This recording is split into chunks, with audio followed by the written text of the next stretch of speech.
por haber aceptado mi invitación a que me inviten a hablar. Porque es la primera vez que hablo en la Facultad de Humanidades y esa invitación la transmitió la profesora Paz a las autoridades de la facultad, quienes han tenido la amabilidad de aceptar mi invitación. Les cuento muy brevemente lo que hice.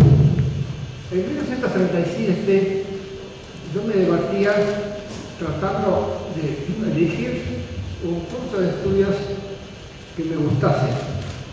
No me gustaban las profesiones, mi padre había preferido que yo estudiase medicina. Me gustaban tres campos: la filosofía en primer lugar, la física en segundo, la psicología en tercero.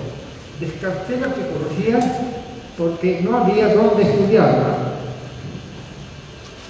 Después, durante una semana, a comienzos del 37, asistí a clases en la Facultad de Filosofía y Letras de la UBA y salí disparado al cabo de una semana. ¿Por qué? El profesor principal era un neo-hegeliano que había sido discípulo del neo-hegeliano Giovanni Gentile, ministro de Educación del gobierno de Mussolini y coautor con Mussolini del artículo Fascismo en la famosa enciclopedia Treccani. Eso yo no lo sabía en aquella época. Si no, hubiera gustado para ni siquiera acercarme al profesor Alberini. Entonces, salí horrorizado por la ideología anticientífica que estaba el profesor Alberini. Entonces no me quedaba más que ciencia. Ahora, mi padre se resistía a que yo estudiara física porque decía: te vas a morir de hambre. Yo no conozco ni un físico, nunca he oído hablar de físicos que se ganen la vida con los físicos, con la física. Entonces apareció también mi libro científico, estableció una investigación científica, que era una especie de una impresión del curso que yo di en la Universidad de Buenos Aires y que después di en universidades norteamericanas y canadienses. Porque en el 56 se abrieron los concursos en la UBA y también acá en La Plata, y yo me presenté al concurso de Filosofía de la Ciencia y tuve la suerte de ganarlo porque daba la casualidad que el jurado estaba compuesto por gente que me conocía. Así que es una fe entre amigos en realidad. El jurado estaba compuesto por Rodolfo Mundolfo, el gran historiador de la filosofía, Beppo Levi, el gran matemático. Los dos habían recalado en la Argentina gracias a Mussolini.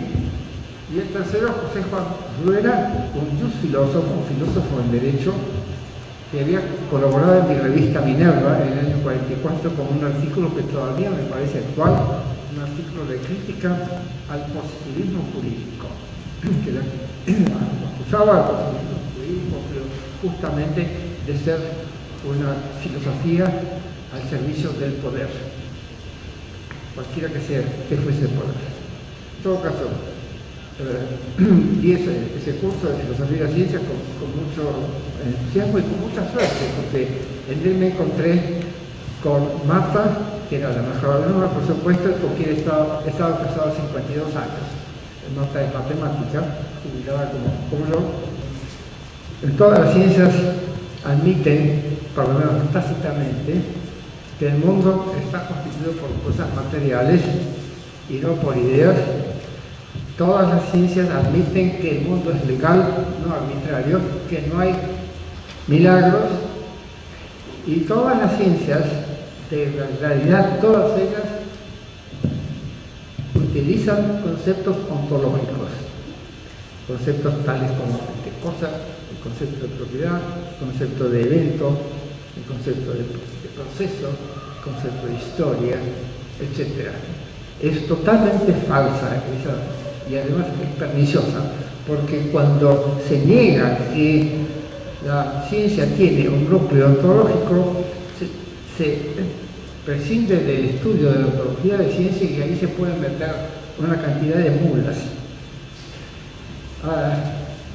Hace falta una demarcación no entre ciencia y metafísica, sino entre ciencia y pseudociencia.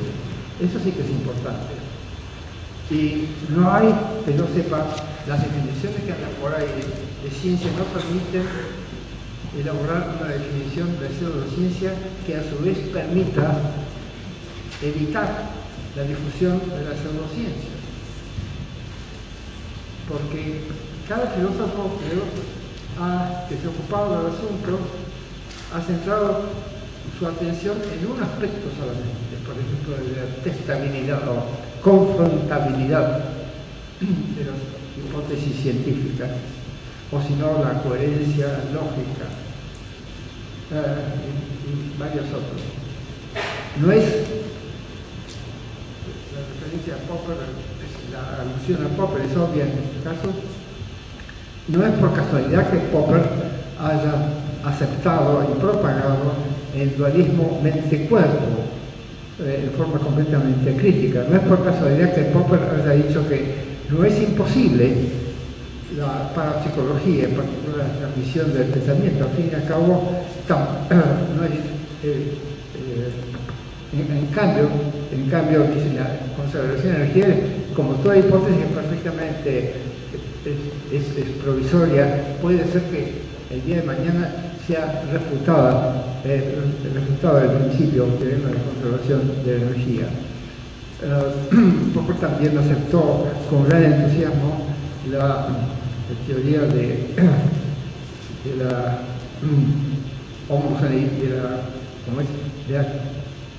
creación de la materia a partir de la nada, que requería la cosmología del estado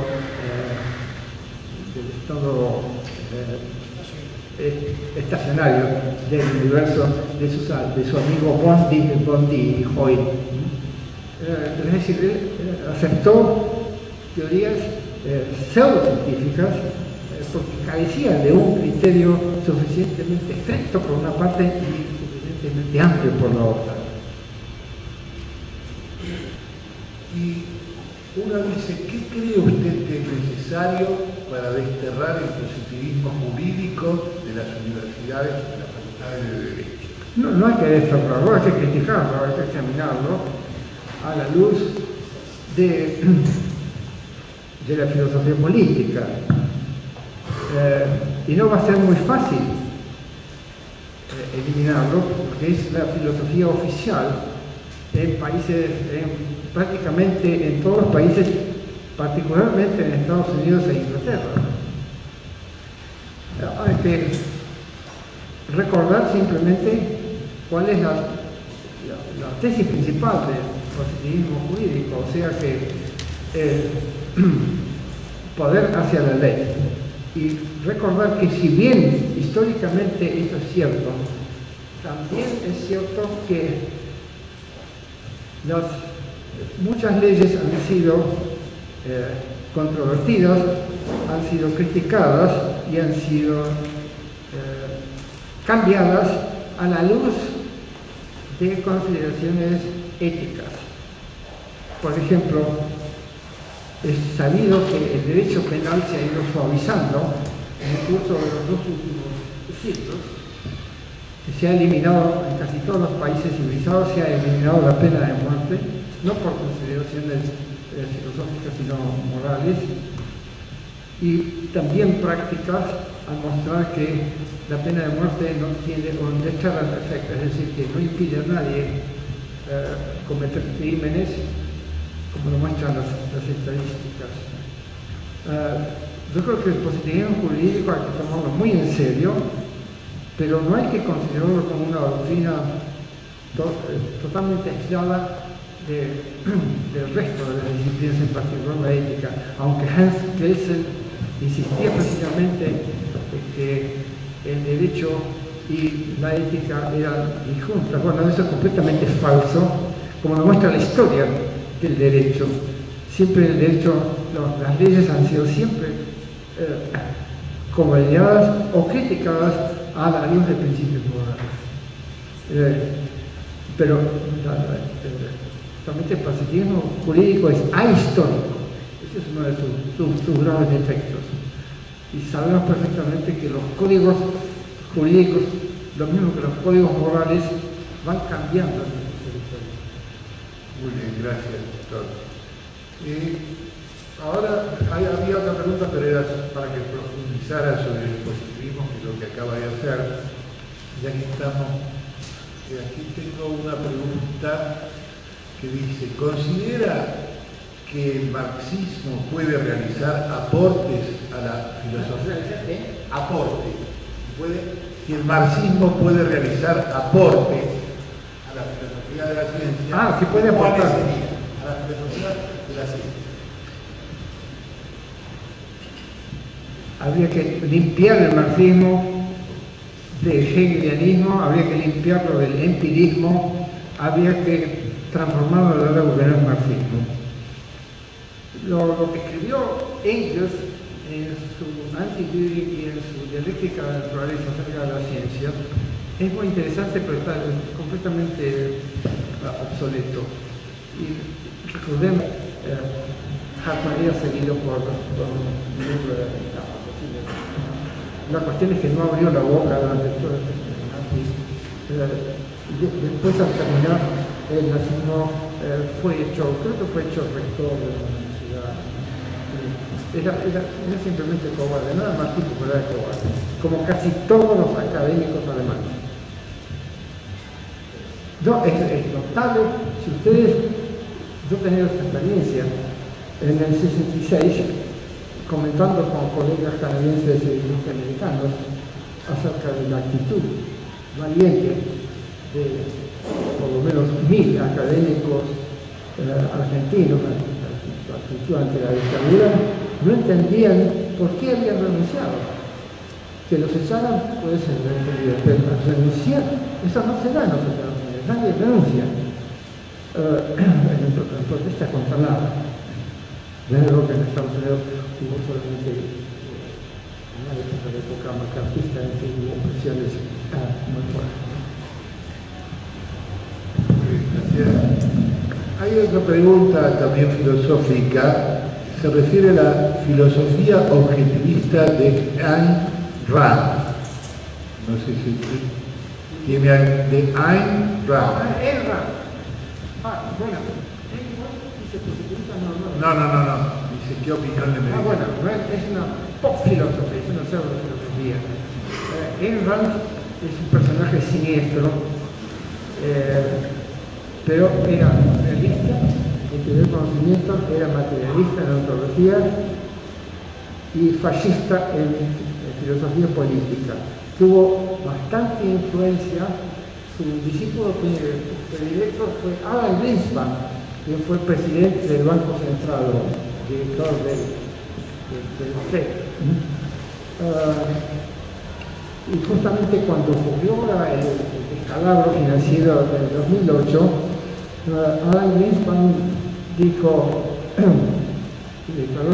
dice que le había llamado mucho la atención la estupidez de los banqueros norteamericanos. Tendría que haberse incluido el mismo, ¿no?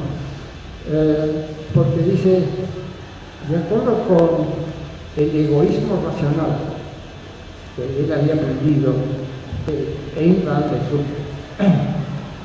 mentora, Ayn Rand, ellos tenían que haberse comportado de manera tal de maximizar sus actividades empleadas, etc. Y no lo hicieron. Bueno, no es una filósofa, pero como digo, ha sido un personaje siniestro, enormemente popular. Sus libros, que para mí son un plomo, especialmente Atlas Shrugged, son como 1000 páginas, pesadísimos, mal escritos, pero son muy populares entre los freshmen, entre los estudiantes de primer año en las universidades norteamericanas. Y ha tenido discípulos como Alan Greenspan, que han tenido enorme poder político.